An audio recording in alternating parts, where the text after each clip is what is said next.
hace mucho tiempo en este régimen, o sea, en la primera tertulia, no la segunda, que fue tan conflictiva para mí, tú llegaste a admitir que no había una real coherencia en el manejo de la política cambiaria y monetaria y la fiscal.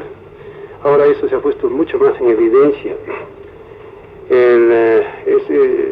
Existe una pugna realmente entre el Ministerio de Finanzas y la Junta Monetaria Nacional, a punto tal que, como lo mencionaba esta mañana Luis Mejía, el diputado electo, el ministro de Finanzas no ha asistido una sola vez a una sola sesión de Junta Monetaria, y tú ahora estás criticando al Ministerio de Finanzas por un excesivo gasto público.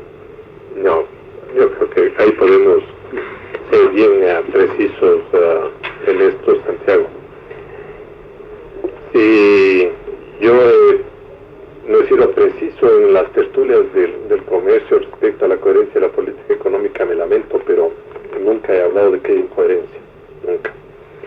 Lo que yo siempre he mencionado es que uno de los problemas que tiene el Estado ecuatoriano es la dimensión del gasto público, y que tiene, especialmente al principio de nuestra programación, tenía una brecha tan grande que requería de medidas muy dolorosas, que el propio país las conoce, las que se tomaron, y que eso había sido en el pasado un elemento tan perturbador como aquel que había provocado, que es el Banco Central, que con emisión en los años 87 y 88 financió el déficit de caja del presupuesto del Estado, rompiendo una larguísima tradición del banco de no ser partícipe financiero del déficit del sector público.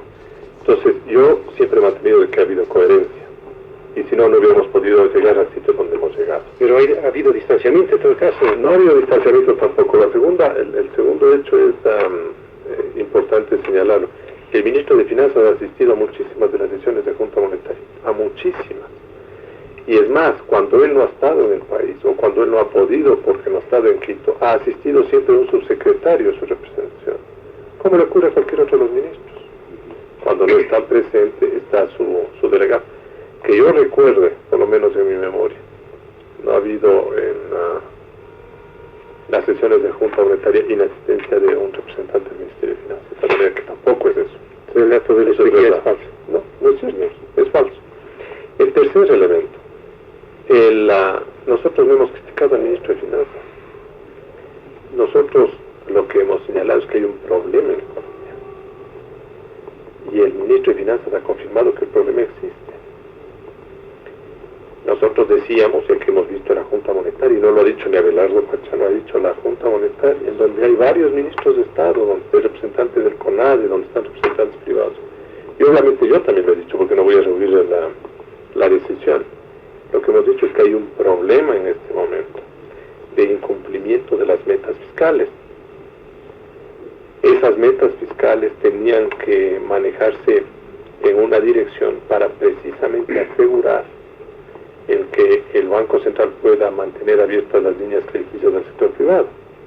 Y habíamos mencionado que debían acumularse aproximadamente 170.000 millones de sucres en las cuentas del sector público, para con ese congelamiento o esa esterilización monetaria de origen público podamos recircular dinero con créditos directos al sector privado. Pero esto no ocurrió. Entonces hay un fenómeno, hay un hecho, y eso es lo que nosotros hemos señalado. En el sector público hay un problema de la presencia de un déficit que no estuvo programado. El ministro de Finanzas, en las declaraciones que hizo el día de ayer, confirma y dice que hay una desviación del programa y que van a tomar de 130.000 millones. Habla, esa es la cifra que él da. Debido básicamente a la reducción de los precios de petróleo, dice el ministro. Correcto. Entonces, nosotros ya en ese plano no podemos dar una opinión. Claro, primero no nos corresponde. Y en segundo lugar, nosotros no manejamos los instrumentos de carácter fiscal, sino la resultante final de las cuentas públicas en el Banco Central. Entonces, si aquí se acumulan recursos, nosotros podemos recircularles al sector privado. Si aquí no se acumulan esos recursos públicos, tenemos lamentablemente... Pero, por otro lado, hay una absorción tremenda, brutal de circulante, o sea, de fondos del sector privado. El cobro de la securitización automática, 60.000 millones de sucres. La monetización de los petrodólares también se hace a una tasa, más bien dicho, a un equivalente de casi igual a la divisa del mercado libre. Eso produce también una monetización muy fuerte que podría haber servido para que se reactive, se devuelven créditos al sector privado. Pero Santiago, todo eso nos da unos resultados. Todas esas transacciones se reflejan en un resultado final, que es la emisión monetaria. Y la emisión monetaria, tal como se está comportando en este momento, tiene una tasa de crecimiento más alta de la que se programó. Estamos por encima del 40% en el crecimiento de la emisión. Entre enero y junio me dicen que ha crecido solamente 4.000 millones de soles la emisión. Eso es pero ese es un problema de estacionalidad. Lo que nosotros tenemos que comparar entre junio de este año y el junio del año pasado. Si queremos comparar entre enero de este año y junio de este año, tenemos que quitarle la estacionalidad, porque si no cometemos una aberración técnica y llegamos a una conclusión absolutamente insostenible. ¿Por qué?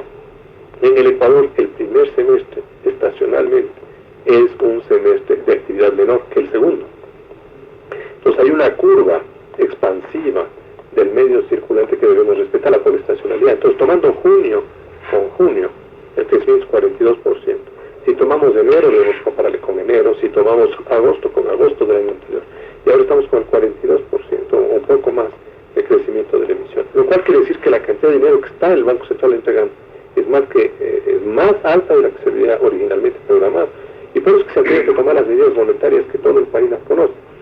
Pero por otro lado, también debemos señalar un hecho, Santiago.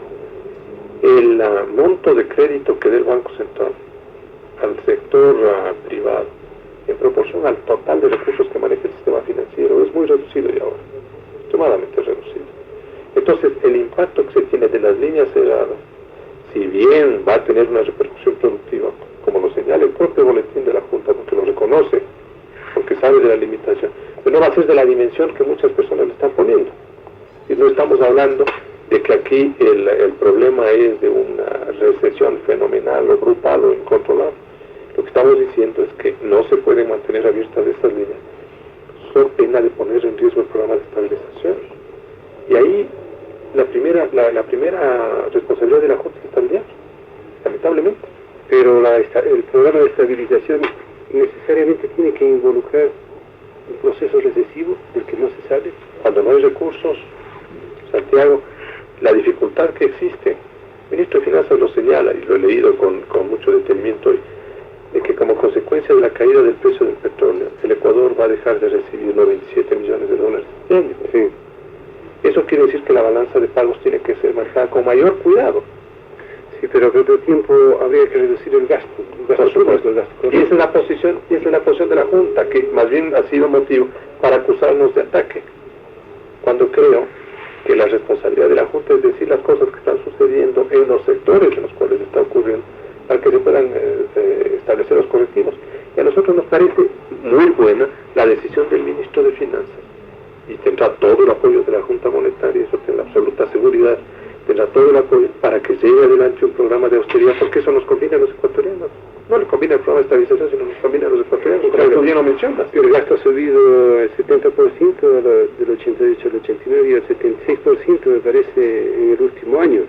Bueno, esas cifras sí no se podría asegurar yo, ¿no? Porque no las he visto, en realidad así, no las tengo en mi cabeza este rato. Pero nosotros, en todo el manejo del año 1989, nosotros vimos una gran coherencia entre el gasto público y todas las demás variables.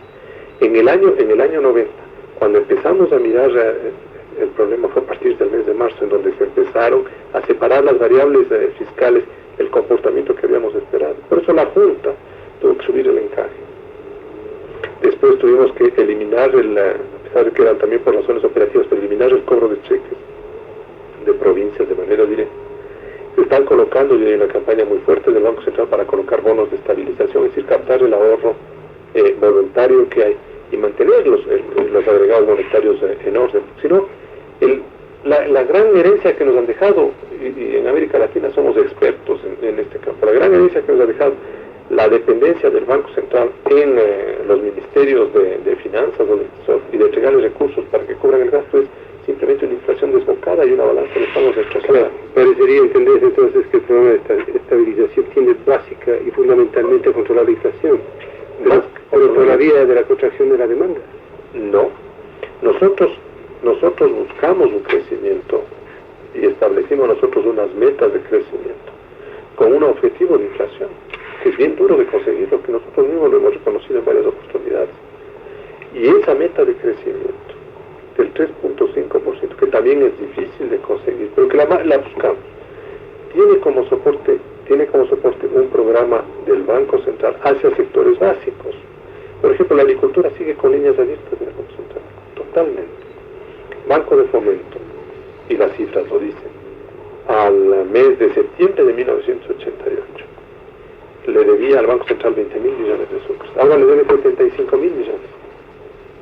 Pero el Banco de Fomento es también sin fondo, mientras no se reestructure. Yo creo que hay problemas de fondo, y eso tú tienes la razón. Es lanzar dinero al estanque. No creo tanto. Pero verás, problemas tiene el Banco de Fomento. Primero no podemos negar que los dineros que se han dado han ido a los agricultores. Y eso sí estamos seguros nosotros. ¿Por qué? Primero porque tiene una administración seria. Yo puedo en eso sí dar mi garantía personal sobre Jorge Dauros. Hombre serio, un hombre profesional, un hombre honesto. Yo sé los esfuerzos que le está haciendo precisamente para reenrumbar ese monstruo que es el Banco Nacional de Fomento. Y estamos seguros de que los recursos van allá, porque hay un elemento de enlace del Banco Central que verifica que los recursos estén entregando a los sectores y para las actividades que se habían ofrecido, y no para gastos. Pero de todas maneras, la tónica fundamental es contractiva, es de contracción. Mencionaste tú lo de los cheques provincianos, lo del encaje, esto de la concretización, todas las medidas, y la suspensión del programa crediticio del Banco Central ahora por resolución de Junta Monetaria sin antecedentes históricos. Es decir, que eso se ha tenido antecedentes cualquier cantidad de veces. Me han explicado que había suspensiones, pero administrativas, no por resolución de la Junta. Por resoluciones te puedo enseñar docenas, tal vez toneladas te puedo decir. De suspensión del programa. Claro, sí, en muchísimas oportunidades, no solo que se suspendían los programas, Santiago, se les dejaba en Junta Monetaria sin efecto y se cambiaba el programa. Hay años en los cuales tuvieron 4 programas monetarios, hay 5 programas monetarios. Eso sí te puedo entregar yo, con las veces que tú quieras, toda la documentación que hay aquí en la Junta. Y te estoy hablando de lo que yo conozco. Más atrás todavía la situación era peor. De manera que esto no es algo inaudito, increíble. Bueno, pero continuando con esto de lo contractivo de las medidas, pero ahí están los indicadores económicos, hay recesión, de hecho hay recesión. Nosotros no dejamos de negar eso. Y para ustedes, los economistas y para todo el resto de ciudadanos, constituye una axioma que la inflación no se combate sino con un incremento de la oferta, y ahora sigue contrayéndose la demanda. Con una combinación de elementos, creo yo. Con una combinación de elementos. Pero el gasto público es parte de la demanda. Lo que pasa es que, si bien se han tomado todas estas medidas monetarias que tú señalas, por el otro lado, el sector público ha gastado. Y esos recursos circulan en la economía. Gasto corriente. Y de inversión.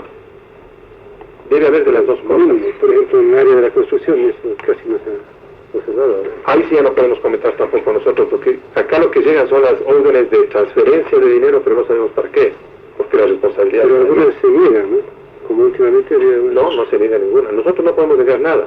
Es decir, el Banco Central más que la Junta Monetaria, porque ahí operativamente ya no tenemos nosotros responsabilidad. Pero si no tienen recursos no se pueden atender, ¿verdad? Entonces, ¿qué es lo que sucede? Y para ver el círculo monetario. Cada vez que el sector público, Ecoecuador, YETEL, INESEL, el presupuesto del Estado, las Fuerzas Armadas o cualquier otra institución gasta, gira un cheque, ese cheque va a parar en un particular. Si les pagamos el sueldo pongamos a los profesores. Los profesores al cobrar sus cheques van a gastar en alimentos, en vestidos, van a pagar sus arriendos y todo. Entonces entra realmente al sector privado, se nutre de eso al sector privado. No le queda nada al sector público. Al sector público lo que le puede quedar del gasto es los aportes personales, la parte del aporte patronal, la retención de impuestos. Todo lo demás va al sector privado. Entonces, la diferencia está en que mientras en la programación inicial nosotros buscábamos otorgarle al sector privado líneas directas de crédito para la construcción, para la pequeña industria, para la movilización de tales cosas, ahora esto va a tener recursos por la vía indirecta. Sí, claro, pero tú lanzas ese dinero al torrente circulatorio, digamos, si es el caso del empleado que paga arriendos, compra alimentos, etcétera, pero nuevamente el Banco Central absorbe todo ese dinero en esta política contractiva, pero no es inversión, digamos, sino el gasto, ese que mencionas tú, y es lo que se critica y censura. Pero mira, yo no creo que sea gasto todo. Yo creo que el sector público está haciendo esfuerzos de inversión importantes. La capitalización del BDP. Me parece que es algo que todavía no logramos entenderle la magnitud de la decisión tomada. Hemos puesto poco interés a esa decisión, y el BED es todo inversión. Todo es inversión. Ahí no hay nada de gasto. Si mencionas BED, pues se puede mencionar Petroecuador, que ya todo el mundo comenta que está entrando en gastos dispendiosos, pero así increíbles, como un nuevo ritmo, ¿no? Pues ese peligro tendríamos que cortarlo. Y esa afirmación tuya apoyaría la decisión de Junta de decir bajen el gasto.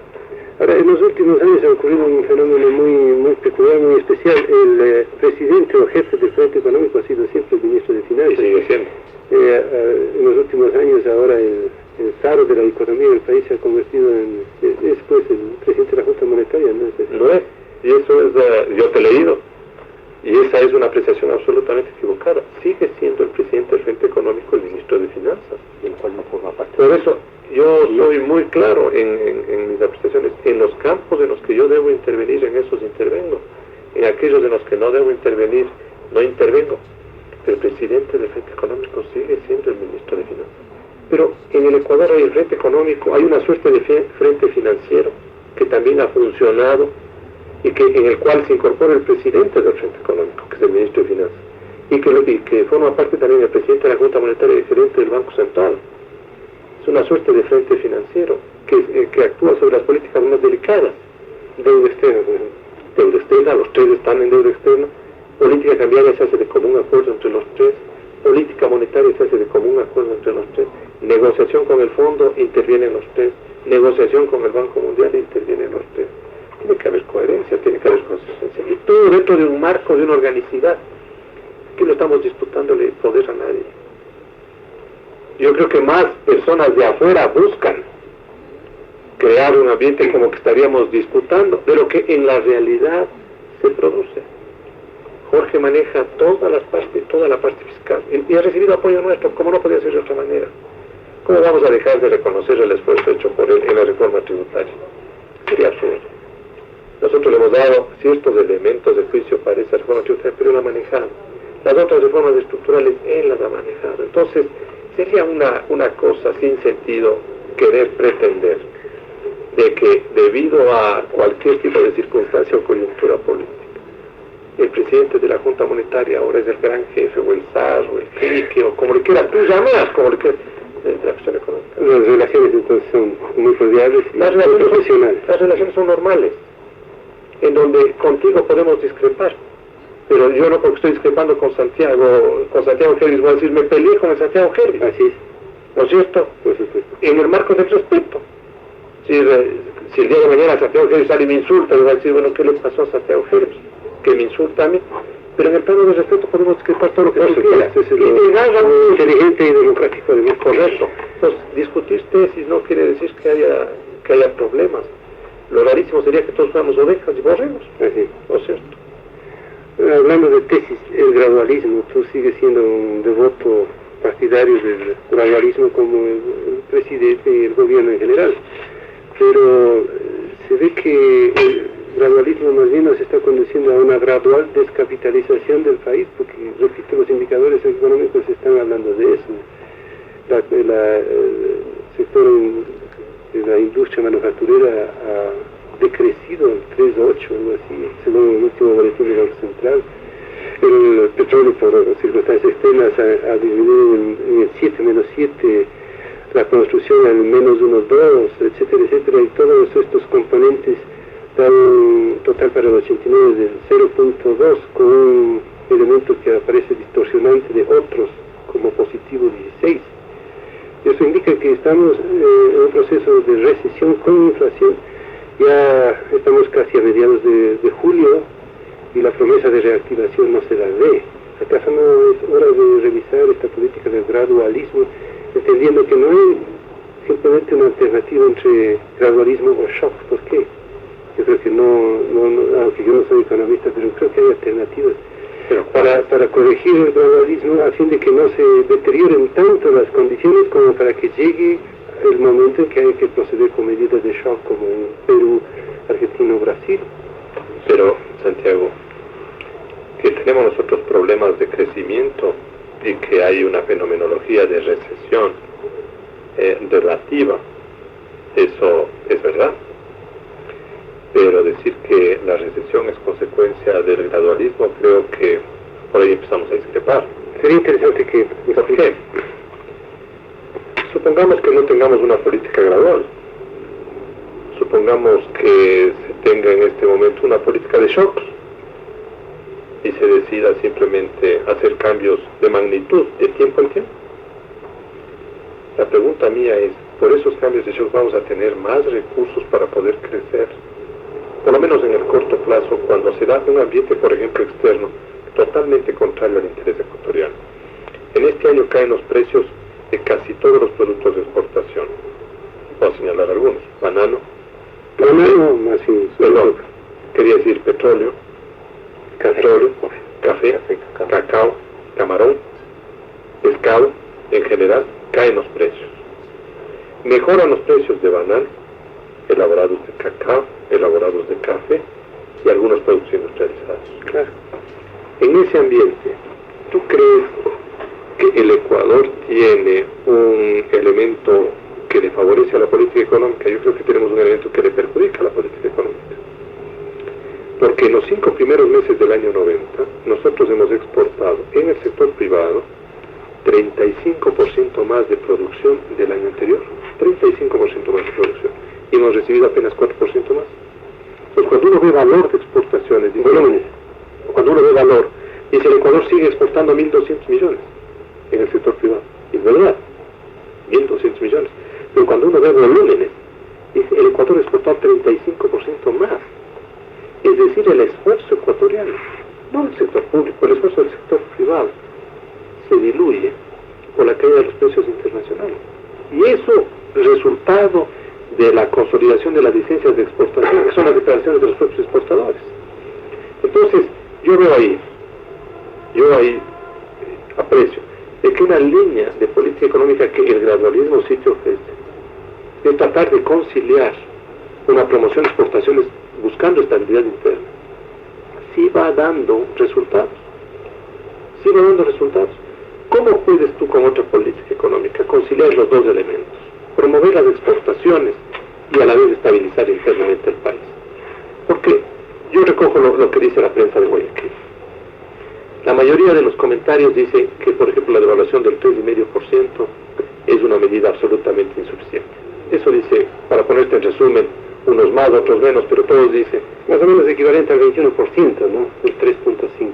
El 3.5%. El acumulado de la devaluación del primer semestre es 22%. Y una inflación de 24%. Lo cual quiere decir que si tomas en cuenta la inflación internacional, el tipo de cambio está mantenido, más que mantenido, ganamos. Pero si si se toma en cuenta el cálculo desde agosto del 88 a esta parte, tienes 4%. 390 el dólar, tienes entonces hay todavía una subvaloración del 4%. Esa es la subvaloración. Pero nosotros estamos... 7, 20, bueno. Nosotros te podemos enseñar los cálculos que hay aquí.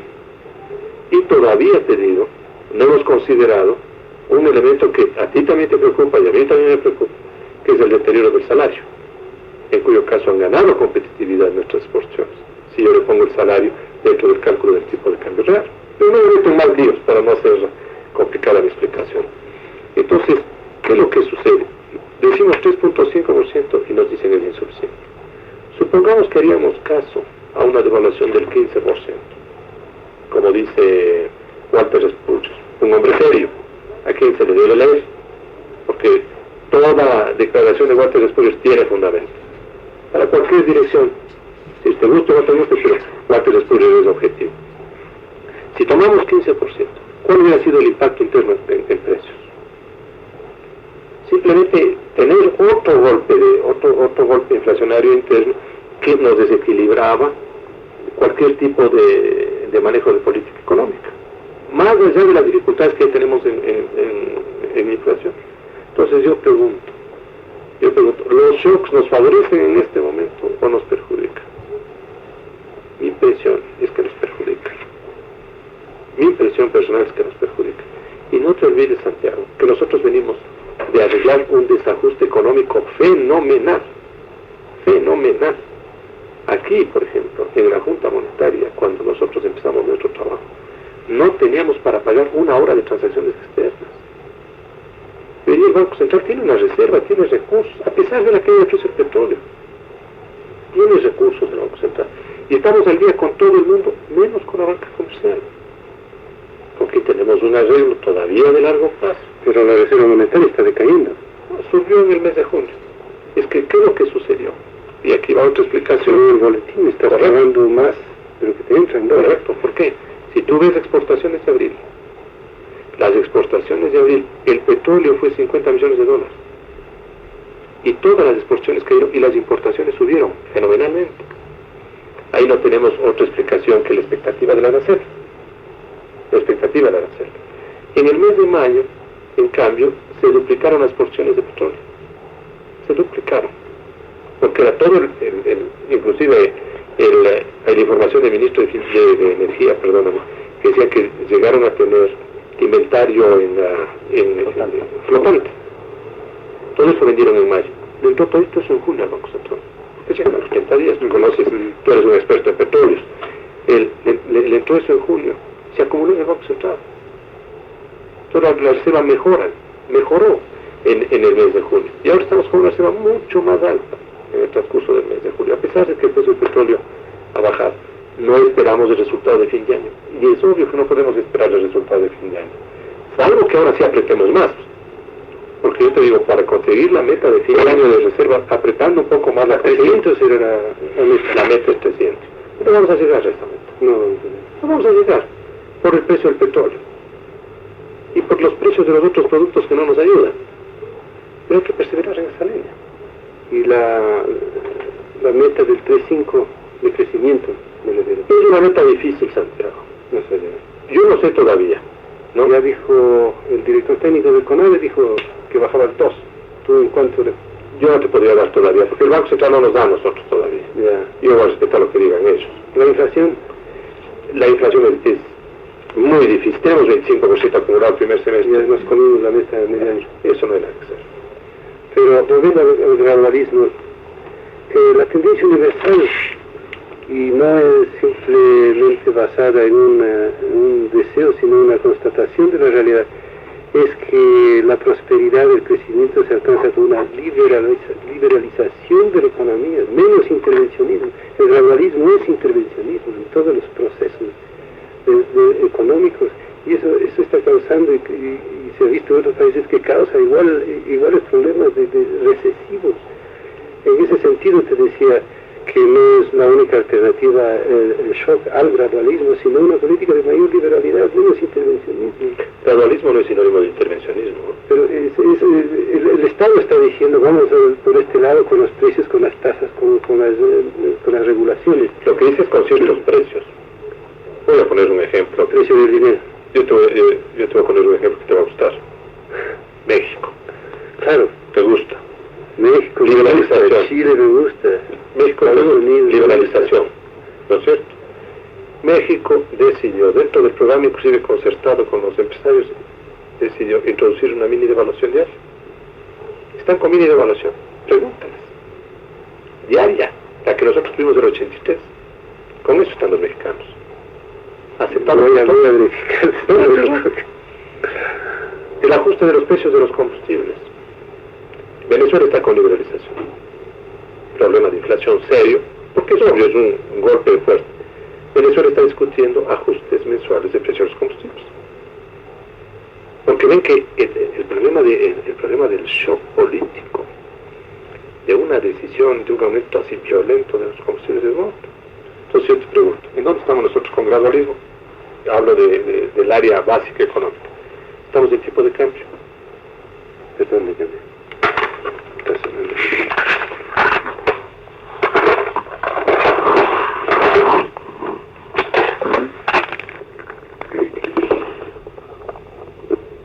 Nosotros tenemos gradualismo en política de tipo de cambio. ¿En dónde estamos nosotros aplicando gradualismo? Eliminando todas las distorsiones de las tasas de interés para que ya no hayan tasas preferenciales. Y eso nos cuesta a nosotros. Las críticas de los pequeños industriales son críticas muy duras. Dicen que ellos no pueden soportar tasas de mercado. La crítica de los agricultores, que no pueden soportar tasas de mercado. Nosotros hemos propugnado una flexibilización de la política de precios. No es responsabilidad nuestra, ni tampoco le vamos a decir ni no ni sí. Es una política que tiene que ser coherente. Pero déjenles un sistema de tasas de interés que defiende el ahorro y que le deja que el mercado lo señale, pero que lo señale con cierta racionalidad. Cada banquero, cada intermediario fija su tasa de interés, como quiera. Pero lo que tiene es un margen que hasta nos han dicho que es demasiado generoso entre las pasivas y las activas para que pueda moverse el sistema. Ese es el segundo elemento de gradualidad. La tercera es casi un neoliberalismo, diría usted, según la acepción que se le da generalmente. Si es que tú quieres libertad de mercado, neoliberalismo. La tercera, la reducción, pero constante, de la participación del Banco Central en el mercado financiero. Sí, clarísimo. El Banco Central tiene que volver a ser el banco de antes, el banco de última instancia, que acapara demasiado. Eso nos cuesta a nosotros críticas como la que tú me haces. Están cobrando la securitización, están cobrando esto otro, y no dan crédito a su y las tasas altísimas de encaje. Pero a eso vamos. El rato que el Banco Central tenga limpiada su cartera y el Banco Central ya no tenga las otras obligaciones que se le ha encargado, ¿tú te das cuenta de lo que es aquí tener 6.400 empleados? Aquí nos pisamos los callos todos los días. El día que yo llegué y vino un muchacho de asistente mío, le pusieron 5 secretarios alrededor, la cantidad de gente poblada de este banco. Entonces el presupuesto del Banco Central es una brutalidad. Y de eso también habrá que en algún momento sentarse a pensar para ver qué hacemos con el Banco Central en términos de organización. Entonces, privatizarlo porque es compañía anónima. Es compañía anónima, pero no tiene sentido como está este rato Santiago. No tiene ningún sentido. 6.400 personas. Va a disputar a Petroecuador. Somos más que Petroecuador. Somos más que el Banco de Fomento. Entonces aquí cada vez que se sube 100 sucres el salario, truena el presupuesto. Truena el presupuesto. Entonces eso no puede. Y con salarios de privilegio además. No, también nos pasó ya no se llama. Por el número. Quinto lugar. Cuando tú tienes una masificación ya no tienes calidad. Entonces empiezas a perder calidad. Y pierdes controles, y pierdes principios de moral, y tienes dificultades de distinta naturaleza. Pero yéndome a la parte esencial, si estamos nosotros desmantelando estas cosas, que son paulatinas, porque no podemos decirlo de golpe hubiéramos ocasionado una verdadera catástrofe nacional. A todo esto que es política gradual nos dicen intervencionista. Más bien es una política de liberalización de la economía. Nosotros quisiéramos, inclusive para que tú te puedas dar cuenta de la forma como pensamos, sacar todo el departamento de cambios del Banco Central. Porque esa es una apéndice en el Banco Central, la política cambiaria. El Banco Central solo debe manejar tipo de cambio. El comercio exterior no, nada, todo debe estar afuera. ¿Hay algún proyecto? No hay nada, de eso no hay nada. Eso en algún rato vamos a tener que hacerlo los ecuatorianos. Vamos a tener que hacerlo. Porque así como se poblaron de cosas, las instituciones, hay que despoblarlas de nada, las instituciones. Entonces el gradualismo no es intervencionista, Santiago. Yo tengo más bien el criterio de que el gradualismo busca flexibilizar los distintos sectores en los cuales ha habido una excesiva participación del Estado. Y nos hemos atrevido a hacer comentarios como estos. Por ejemplo, en transporte aéreo y marítimo, debemos cambiar las reglas nacionales y permitir que, por ejemplo, empresas como Ecuatoriana y TAME se fusionen y venga inversión extranjera y tengamos cosas eficientes. Una especie de compañías de economía mixta manejadas por los privados. Ecuatoriana Claro, si no, ¿tú crees que vamos a resolver el problema del... Queremos nosotros hacer turismo, queremos promover exportaciones. ¿Tú crees que podemos con la ley de carga hacer eso? No, pues es monopolio exclusivo. ¿Podemos nosotros hacer con el equipo aéreo que tenemos? Claro, se necesita renovar la flota, y si no hay dinero. Y todo, entonces aquí se habla como sinónimo de promoción de exportaciones, tipo de cambio. Sí, porque dicen que está subvaluado el valor de exportación. Correcto, pero no tenemos elementos que nos ayuden, ¿no? No hay elementos que nos ayuden. Y si tenemos que subsidiar a alguien, Santiago, y aquí viene otra tesis nuestra, que está en varios documentos. ¿Subsidios? No, yo sí quiero subsidios, pero explícitos, Santiago. ¿Tú quieres subsidiar a la vivienda? Mire, a la vivienda le vamos a dar 10.000 millones de sucres, 100.000 millones de sucres que están. En esta forma, ¿no? Entonces, a la gente pobre del Ecuador le vamos a ayudar para que pueda tener su casa, porque no puede pagar todo, pero sabiendo cuánto es el monto. Porque cuando tú no sabes el monto terminas como en ENAC, que le dices que compre a precio oficial, que venda a precio político y que todavía gane. Imposible. ENAC tiene que quebrar, o ENAC está en la situación financiera, ENAC está.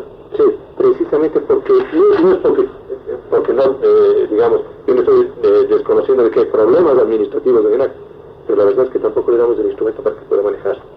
En cambio, si a ENAC le diríamos, usted tiene aquí 10.000 millones de sucres, este es el valor del subsidio para que usted mantenga el precio del arroz en tal nivel. Mientras usted compra esto, más del subsidio, usted puede vender solo en esto, y cubre sus costos, le podemos exigir, diríamos. Pero casualmente son uno de los organismos típicos de ser transferidos al sector privado, ¿no? No, ENAC, yo no creo en ENAC. ENAC creo que es bien difícil. ¿Sabes que en Provi no tengo un criterio? No conozco así al interior y no te podría dar un criterio. Pero ENAC es la Empresa Nacional de Almacenamiento. Al por mayor. ¿Por qué no en manos privadas? Yo lo que creo es que, ¿por qué no generar competencias privadas? Y cuando es norma. Claro que sí, también. Generar competencias privadas. Entonces tú eres partidario obviamente de que se recorte primero el gasto público, la burocracia excedentaria, y que además se vaya a la privatización que sea parcial, formando economía mixta, o privada, o privada 100%, racionalizándola, mencionando ecuatoriana, INESEL y ETEN. Ahí habría que mirarlo con cuidado. Yo creo que INESEL como Argentina, Menem incluso está haciendo eso ya. Hay que ver hasta dónde llegan, Santiago. Yo creo que lo que decíamos el otro día en el boletín nuestro, estas olas de liberalización total. Sí, tú lo has repetido. Cuidado, yo creo que debemos volver a la racionalidad nuestra de pensamiento. Por ejemplo, yo te digo hasta, Fertiza, cemento, algunas compañías de cemento, tienes que venderlas.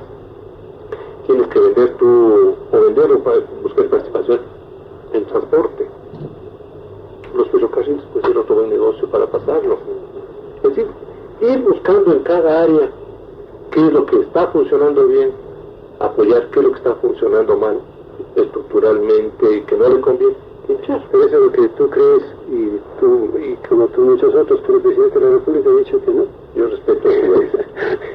Que lo que él buscará es alcanzar una mayor eficiencia, pero justamente la ineficiencia es resultante de que son entes estatales, donde no hay la necesidad de competir ni de autofiscalizarse, etc. Ahí sí, respeto pero estoy dando cómo pienso yo. Y como yo les he dicho en varias partes que se debe actuar, como yo creo que se debe actuar. Pero ya son áreas de responsabilidad de otros funcionarios. Decisión política. Y decisión política.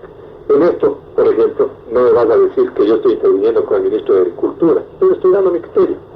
Entonces, ¿quién toma las decisiones del ministro de Agricultura?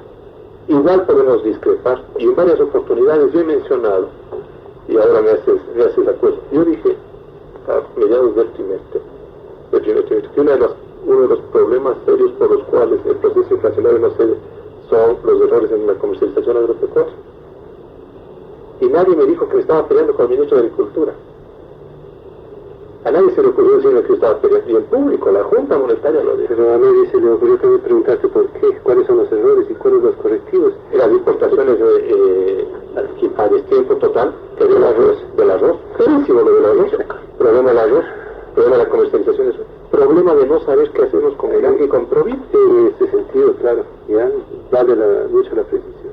En todo eso, y eso lo he dicho al ministro Mario, lo he dicho con toda la consideración. Él coincide. Él estaba de acuerdo en el comienzo, pero Actuó muy... Pero no van a decir que yo he estado en bronca con el ministro de Agricultura. Pero le hemos señalado. El problema inflacionario en ese momento era de comercialización y tuvimos algunas reuniones de la presidencia sobre el tema. Sobre eso del dólar de exportación, hicieron una precisión porque los exportadores demuestran con cifras que los gastos de la exportación superan a los beneficios de la exportación. En otras palabras, que los gastos de insumos y todos los otros ingredientes han crecido más allá que el nivel inflacionario del índice general de precios. Por ejemplo, por ejemplo, no se piensa hacer algo. Hay unas caídas, ¿no? Aparte de los problemas ecológicos. Camarón sigue mejor el 5% en volumen frente al año anterior, lo cual no quiere decir que están bien, pero no quiere decir tampoco lo que ellos están mencionando, de que tienen un problema más serio que el año anterior. Estamos mejorando. Yo he visto las cifras de ellos y hemos discutido las cifras de ellos. Hay algunas cosas en las cuales no tenemos entre las dos partes realmente acuerdo. Nivel de productividad por piscina es un elemento importante en la discusión, y segundo, la participación de algunos insumos. Eso lo he discutido en detalle, te lo digo, Santiago, porque en varias oportunidades he estado con la Federación de Camaroneros, porque tengo también una buena relación, y hemos discutido y hemos mirado. Yo les he dicho, ustedes no pueden esperar, como de hecho no se puede dar, que hayan devaluaciones masivas para corregir un problema que viene de otro lado. El problema que ellos tienen es competencia internacional. Ha entrado China, ha entrado Taiwán con camarón de inferior calidad, pero con un precio sustancialmente menor. Entonces, en algunos mercados en donde el precio es el fundamental, están desplazando el camarón ecuatoriano, y por eso es que estamos exportando ahora a Europa, que es más de calidad. Y por otro lado tenemos problemas de abastecimiento de larvas. Si tú no tienes larvas, con la devaluación no sacas nada. Ya. Lo que tenemos es que buscar corregir el problema que se generó en el año 86, 87, en donde por exceso de larva natural ya no les compraron ellos mismos a sus laboratorios, sino que compraban la larva del mar, porque es mucho más resistente. Entonces la mortandad es de apenas de un 15%, mientras que la del laboratorio la mortandad es un 25-30%. Entonces convenía la larva de mar, y esto es obvio. Pero ¿qué pasó? Se cerraron algo así como 70 o 80 laboratorios en todo el país. Ahora que no hay larva, rehabilita los laboratorios. Tenemos, según ellos mismos, ya unos 55 laboratorios trabajando, que deben estar ayudando enormemente para que la situación de producción del camarón vaya mejorando. Y cuando tuvieron el problema, el famoso problema de las gaviotas, el síndrome de las gaviotas que tú habrás oído, a principios de año, les ayudamos con la línea de crédito, y les ayudamos nosotros desde la Junta Monetaria para coordinar con una serie de instituciones, la Autoridad Portuaria de Guayaquil, con la Subsecretaría de Pesca, para un programa integral de prevención en lo que podía prevenirse y de rescate en la otra parte. Y creo que no dio resultados. Tanto así que ya no se vuelve a hablar del problema. Ya han transcurrido apenas 4 meses.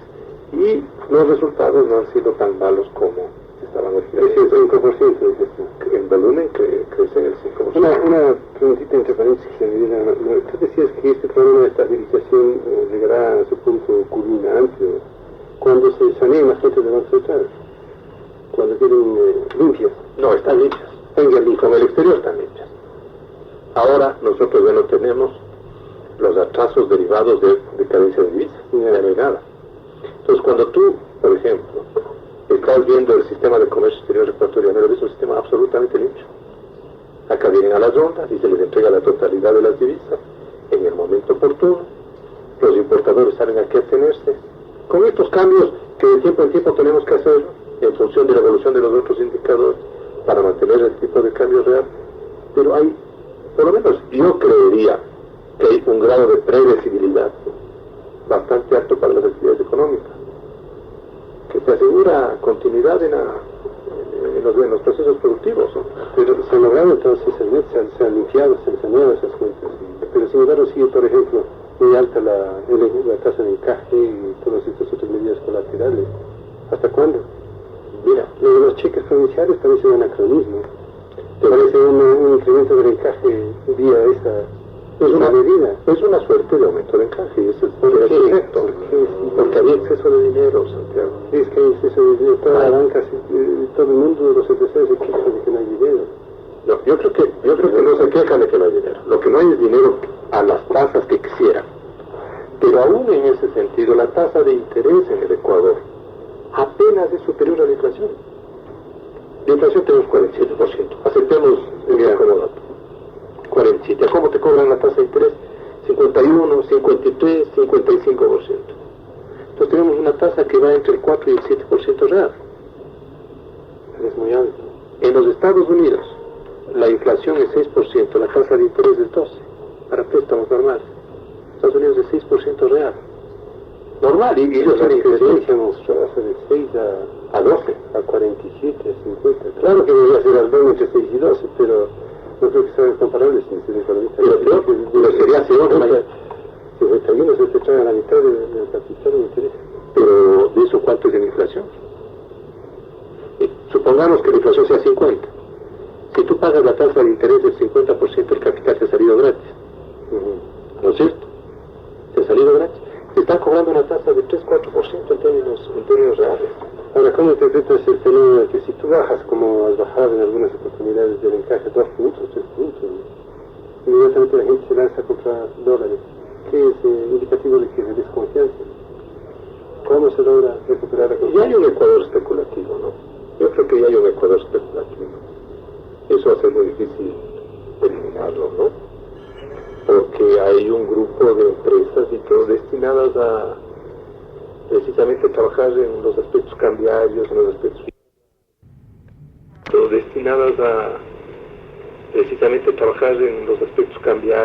aspectos financieros, aprovechando ventajas de estas empresas especulativas, el ciudadano común tiene un poco más de dinero, lo convierte en dólares, por seguridad.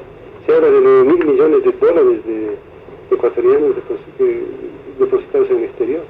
Pero eso tiene que ser, esa cifra es producto de una acumulación a lo largo de los años. Definitivamente, 9.000 millones de dólares. Yo creo que es contra natura que los ecuatorianos prefieran depositar eso antes que en el país, y es que en el país hay inversiones rentables, ¿no es cierto? ¿Crees que van a regresar sus 9.000 millones, Santiago? Bueno, en México están regresando los capitales de una manera impresionante. Bueno, allá las cifras son de 40.000 millones que estaban depositados en el exterior. Un poco más también. También más. Dicen que más que la deuda externa mexicana está fuera. La deuda externa es 110, 120.000 millones de dólares. Y dice que la fuga es más alta, ¿no? Bueno, es el mismo caso de los argentinos. Pero las medidas liberales de Salinas de Gortari están causando ese efecto, están regresando los capitales de mexicanos y además una afluencia muy importante de capitales japoneses, norteamericanos, el sistema Maquila, etcétera, etcétera. Si no hubiera un sistema definitivamente más liberal en el Ecuador, no se produciría igual fenómeno aquí. Difícil decirlo. Claro, es una hipótesis. Es una hipótesis, ¿no? Difícil decirlo. Con números yo te podría decir, el año pasado entraron 100 millones de dólares. Regreso de retorno de capitales de extranjeros, de ecuatorianos, perdón, al país. 100 millones de dólares. Eso nos da la balanza de pagos. Regresaron 100 millones de dólares de ecuatorianos, más o menos, ¿no? ¿Por qué se dio eso? Seguramente de empresarios que no pudieron adquirir dinero aquí y se vieron forzados a... Bueno, podríamos decirle, nos guste o no nos guste, eso es un elemento positivo de la política. Salinas de Gortari es terriblemente duro en política monetaria, Santiago. Y como ese es un ejemplo que te gusta, la tasa de inflación en México 22%, la tasa de interés 36%. Y no esperan que baje. Entonces tienes inflación 22 y tasa de interés 36, tienes 14 puntos encima. Y llegaron a tener la tasa de inflación en 22 y la de interés en el 51. Claro. Cuando los días que estaba visitando aquí Salinas de Gortari, la tasa de interés era 51 y la de inflación era 22. Fíjate eso. Obviamente que con una tasa de interés del 51 te tienen que regresar los capitales. Es que ahí no hay remedio. Si yo soy mexicano y tengo que pagar 51%, cuando la inflación es 22, mejor traigo mis dólares del exterior. Claro. Entonces, inclusive a nosotros nos pueden achacar, como de hecho nos achacan, de que la política de tasas de interés no es lo suficientemente dura como para que haya retorno de capitales y que debemos ser más duros, realmente que floten. Y no, se vayan más arriba, claro, pero que se vayan más arriba. Pero el rato que se van más arriba, Santiago, la contrarréplica que nos viene automáticamente es que es mucho más recesivo. Porque una tasa, supongamos que la inflación sea el 50 y la tasa nuestra se fuera al 75 o al 80. ¿Qué es lo que nos van a decir? ¿Cuál va a ser el denominador común de la crítica? Esta tasa de interés es terriblemente recesiva. Y en parte tendrán razón, porque un montón de actividades no van a poder pagar eso. Y solo aquellos que tengan capitales en el exterior van a poder evadir esa tasa de interés y mantener sus actividades, que es el problema de la distribución de la riqueza, que es con políticas demasiado fuertes de shock como esta, donde la distribución del ingreso se te vuelve mucho más justa, mucho más injusta. Hemos hablado de capitales en el exterior, eso trae por analogía el tema de la deuda externa y también de la negociación de la recompra de deudas, porque una vía de recapitalización de determinadas empresas estatales podría ser esa, ¿no? El sector público recomprando la deuda. En las declaraciones que aparecen hoy, me parece ayer tuyas, ya te resignas a que el problema de la renegociación de la deuda es un problema ya a largo plazo, que no va a tener una resolución inmediata. No creo que tenga una solución inmediata, por varios elementos. Primero porque la banca, en el caso del Ecuador, plantea acuerdos de carácter parcial, sin conocer cuáles son las condiciones de las siguientes etapas. ¿Cuáles?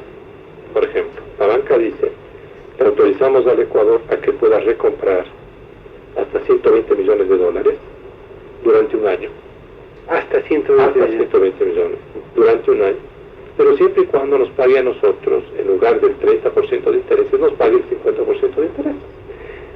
En este punto, debemos saber un poco entonces, 120 millones a un año nos parece a nosotros inaceptable. ¿Cuánto sería lo que aspiraríamos nosotros? Es decir, nosotros hicimos una contrapropuesta en donde le decimos: el Ecuador estaría dispuesto a aceptar un programa por etapas, pero siempre y cuando conozcamos las condiciones de la siguiente, por una razón muy elemental, y es que si nosotros aceptamos una recompra parcial en donde el Ecuador va a poner el precio de esa deuda, los que van a venderle al Ecuador son los bancos que no están interesados en seguir con negocios con el país, sino que tienen una deuda contraída por alguna decisión en un momento determinado, pero que ahora ya no quieren saber nada.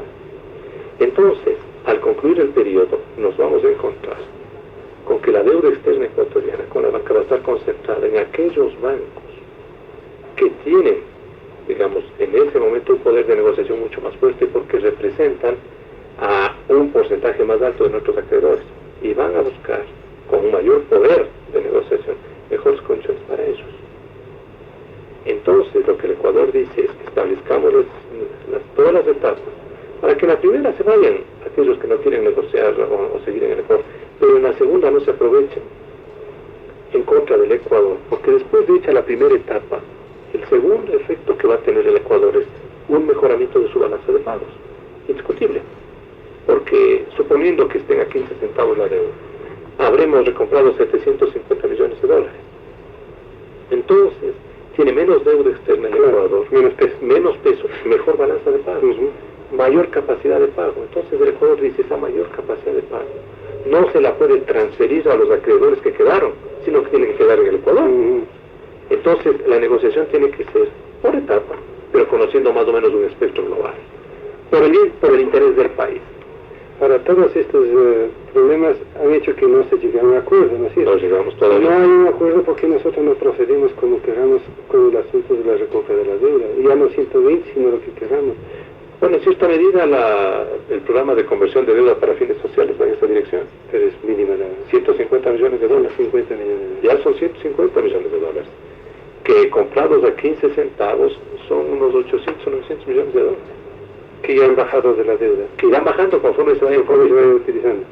Ahora, ¿cuánto hemos pagado en intereses? Aún sin llegar al acuerdo, que parece también otra especie de contradicción. No, es que estamos pagando intereses para evitar embargos o algunas represalias de ese tipo. Ni lo uno ni lo otro. A ver, la idea de pagar intereses va más bien en la dirección de demostrarle a la comunidad económica internacional y a los distintos organismos de que el Ecuador tiene una capacidad de pago máxima, en este caso el 30%, y que atiende esa obligación en función precisamente de esa realidad. 30%, concretamente desde agosto del 88 a esta fecha, ¿cuánto hemos pagado en interés? $200 millones. Que se han ido. $200 millones, bye. ¿no? 200 Sí, millones sí, de dólares sí. que significa que el Ecuador tenga un convenio con el Fondo Monetario, que significa que tenga un acuerdo con el Banco Mundial, que significa que tenga un acuerdo con el BID, que haya podido negociar el Club de París. Porque si nosotros no hubiéramos tenido eso, no hubiéramos demostrado que esa es nuestra capacidad de pago, no hubiéramos podido hacer ninguna de esas cosas. ¿Hacemos pagos mensuales?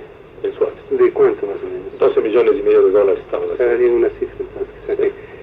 Pero a eso hay que agregar los 80 millones de Citibank. Pero eso es deuda, eso es capital.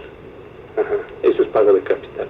Y además estamos pagando a los otros miembros de esa facilidad, en donde están el Manufacturers Hanover, el Chase Manhattan, el American Express, bancos, hay un banco japonés, hay un banco árabe. Les estamos pagando el 5% cada trimestre. De tal manera que en 5 años también cancelamos esa otra obligación. En otras palabras, Santiago, si tú miras el espectro global de la balanza del Ecuador, con todas las dificultades que han existido, el Ecuador tiene afuera una postura muy limpia. Nadie nos puede decir que, por ejemplo, estamos utilizando el tema de los intereses como un elemento de presión o de chantaje a la banca, sino que eso podemos pagar, eso les pagamos a ellos. Si no llegamos a un acuerdo con la banca, yo creo, como de hecho hay de parte de ellos un reconocimiento de que no podemos hacer más, y la relación fluye normalmente.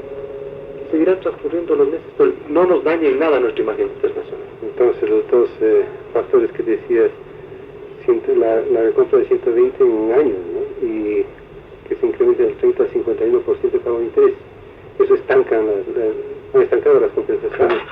Y continuará. Y más que nada, el hecho de que no sepas más adelante cómo vas a sacar la deuda. Y yo no sé si tú podrías... famoso 70% de reducción de la deuda. Está planteado. Pero no aceptado, desde luego. No, por supuesto, no está aceptado.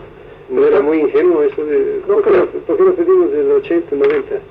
No creo, porque el 70 refleja capacidad de pago y está sustentado en cuadros que no han podido ser rebatidos. Es más, Santiago, si tú tomas la publicación hecha por El País sobre el convenio stand-by con el Fondo Monetario, tú ves que hay consta un párrafo que dice que esa es la capacidad de pago del país, que no podemos pagar más del 30%.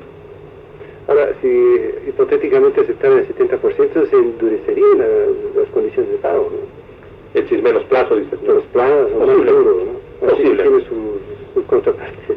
Pero eso es producto de la negociación, ¿no es cierto? Bueno, y entonces, ¿qué le dirías al país en cuanto a plazo? Porque todo el mundo conviene que si no se arregla el asunto de la deuda externa, sigue complicándose miles de asuntos económicos, el reflujo de capitales al país y miles de otros.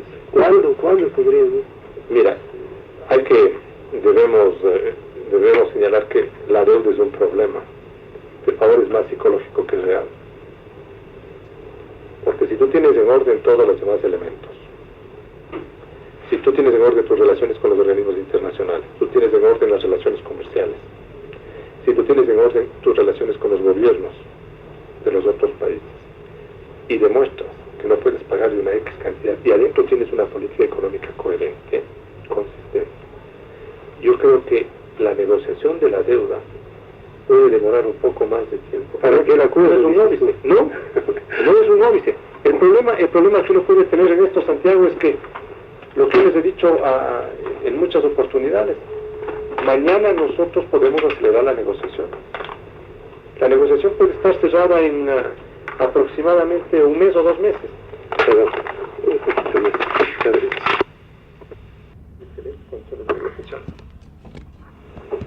Porque no lo vamos a poder hacer. Claro, pero pasan más de 2 años.